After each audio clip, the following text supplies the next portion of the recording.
بس رمضان کی سب سے بڑی تیاری کیا ہے کہ اپنے دلوں کو صاف کر لو پہلے سے، کہ جس دل میں نفرت ہو، بغض ہو، کسی کے لیے غصہ ہو، کسی کے لیے کیا کیا جذبے ہوں، دل صاف کرنا۔ ہمارے گھروں میں روزانہ جھاڑو ہوتا ہے، یہاں مدرسے میں روزانہ صفائی ہوتی کہ نہیں ہوتی؟ کیونکہ دنیا کی اصل گندگی ہے تو جھاڑو ہاتھ سے نہیں چھوٹ سکتا۔ حرم شریف میں دیکھا کیسے چاروں طرف خدام پھر رہے ہوتے ہیں برش لے کر، تو دل پہ غبار ایسے آتا ہے جیسے صحن میں غبار آتا ہے، دل پہ گندگی ایسے آتی ہے جیسے صحن میں آتی ہے۔ تو ہم نے نظام بنایا ہوا ہے، لوگ مقرر ہیں وہ روزانہ جھاڑو دیتے ہیں۔ تمہارا دل ایک آنگن ہے، ایک صحن ہے، اس میں بغض، نفرت، حسد، پتہ نہیں کیا کیا گندگیاں آئیں گی اور آتی رہیں گی۔ بچوں ایک کام کرو، جھاڑو پکڑ لو، صاف کرو۔ یا اللہ معاملہ تجھ سے کرنا ہے، لوگوں سے نہیں۔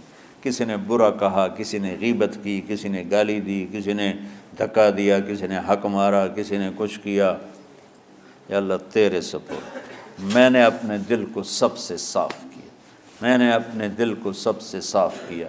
یہ اتنی بڑی عبادت ہے کہ بڑے بڑے نفلوں والے، تہجد والے، حج عمرے روزے والے تمہیں نہیں پکڑ سکیں گے، کیونکہ اس کا کرنے والا دنیا میں کوئی نہیں۔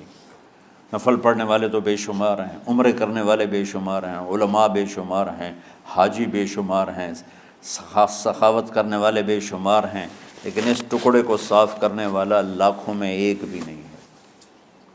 مشکل کام ہے، آپ یہ سیکھ لیں، صاف کرو، صاف کرو، صاف کرو۔ یہ رمضان کی سب سے بڑی تیاری اور علم کو حاصل کرنے کی سب سے بڑی چابی ہے کہ اپنے دل کو کھلا کر لو۔ کوئی چیز خالی ہوگی تو کچھ آئے گا۔ جس دل میں بغض بھرا ہو، نفرت بھری ہو، حسد بھرا ہو، کینہ بھرا ہو، اس میں خاک آئے، اس میں تو علم کی ایک کرن بھی نہیں آئے گی۔ اس زبان سے چاہے جتنے مرضی موتی بکھیرے، دل اس کا اندھا ہوگا۔ لا تعمى الابصار ولكن تعمى القلوب التي في الصدور۔ یہ آنکھوں سے اندھے نہیں، دل سے اندھے ہیں۔ تو بچوں اپنے دل کو صاف کرنا سیکھو۔ وہ کتنی مشہور حدیث ہے، آپ نے کہا اس دروازے سے ایک جنتی آ رہا ہے، تو ایک انصاری صحابی داخل ہوئے، جوتا ہاتھ میں، داڑھی میں وضو کا پانی۔ اگلے دن اس دروازے سے ایک جنتی آ رہا ہے، تو ایک صحابی آئے، ہاتھ میں جوتا، داڑھی میں وضو کا پانی، وہی صحابی۔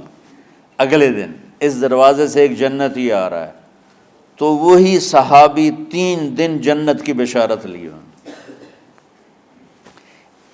اس صحابہ کی جماعت میں ایک شخص ہیں جن کا نام ہے عبداللہ بن عمرو بن عاص۔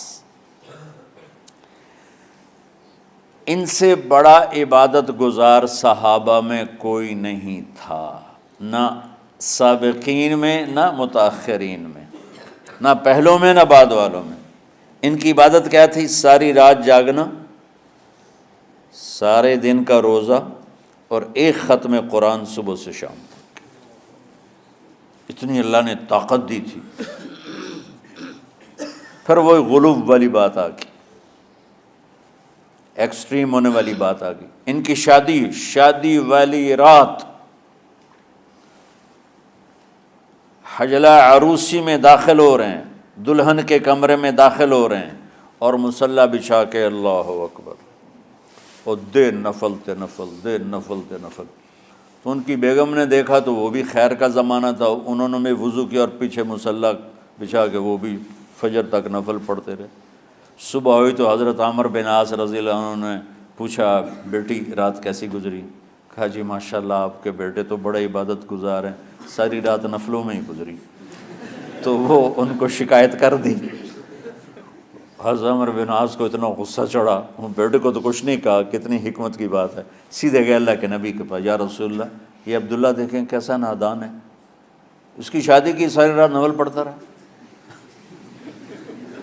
تو آپ کہتے ہیں ماشاءاللہ ماشاءاللہ کتنی بڑی بات ہے۔ نفلوں میں گزر گئی، رات بھی نفلوں میں گزر گئی۔ تو آپ نے حضرت عبداللہ بن عمر کو بلا کے ڈانٹا کہ تو نے مہینے میں 3 دن روزے رکھنے ہیں، بس اس سے زیادہ نہیں رکھنے، اور ہفتے میں 1 قرآن ختم کرنا ہے۔ کہا یا رسول اللہ میرے اندر طاقت زیادہ ہے۔ پھر اچھا 15 دن روزے رکھنے، کہ نہیں میرے اندر طاقت زیادہ ہے۔ آپ اس کو تھوڑا تھوڑا کر کے گھٹاتے رہے، اور وہ ہر دفعہ نہیں یا رسول اللہ میرے اندر طاقت زیادہ ہے۔ تو آخر میں آپ نے کہا اچھا چلو صوم داؤدی پہ آ جاؤ، 1 دن روزہ رکھو، 1 دن افطار کرو، اور 3 دن سے پہلے قرآن ختم نہیں کرنا۔ تو آپ نے اس کو پیچھے کیا۔ یہ بیٹھے تھے اس محفل میں، ان کے دل میں آیا کیا یہ بزرگ مجھ سے زیادہ عبادت کرتا؟ رات میں ساری جاگتا ہوں، دن روزہ رکھتا ہوں، 1 ختم کرتا ہوں، تو جنت کی بشارت تو مجھے ملنی چاہیے تھی، ان کو کیسے مل رہی؟ یہ کسی کتاب میں نہیں لکھا کہ یہ ان کا جذبہ تھا، لیکن جو کہ میں ان کی سیرت کو جانتا ہوں تو مجھے خیال آتا ہے کہ ان کی نفسیات میں یہ بات آئی ہوگی، چونکہ صرف انہی کو خیال آیا کہ میں جا کے دیکھتا ہوں کہ یہ بزرگ کیا کرتے ہیں۔ تو ان کے پاس پہنچ گئے، چاچا، ذرا وہ ادھیڑ عمر تھے، چاچا وہ میرے ابا تھوڑے ناراض ہیں، تو کچھ دن آپ کے پاس گزار لوں؟ کا بیٹا بسم اللہ آ جاؤ۔ اب رات ہوتے ہی عشاء کی نماز پڑھ کے انہوں نے جلدی سے چادر اوپر لی اور یوں سراغ کر کے ان چاچا کو دیکھنے لگے ایسے کر کہ اب یہ کیا ساری رات سجدہ کرے گا، اور ساری رات روتے روتے روتے روتے مصلی گیلا ہو جائے گا، یا ساری رات رکوع کرے گا، ساری رات قیام کرے گا، ساری رات قرآن پڑھے گا، اس تصور سے یوں دیکھ رہے۔ اور وہ بزرگ صحابی تشریف لائے، سرانے پہ سر رکھا، اللہم بسمک اموت و احیا، ہو گئے۔ اب یہ دیکھ رہے ہیں ابھی اٹھیں گے، ابھی اٹھیں گے، ابھی اٹھیں گے، اٹھے نہیں۔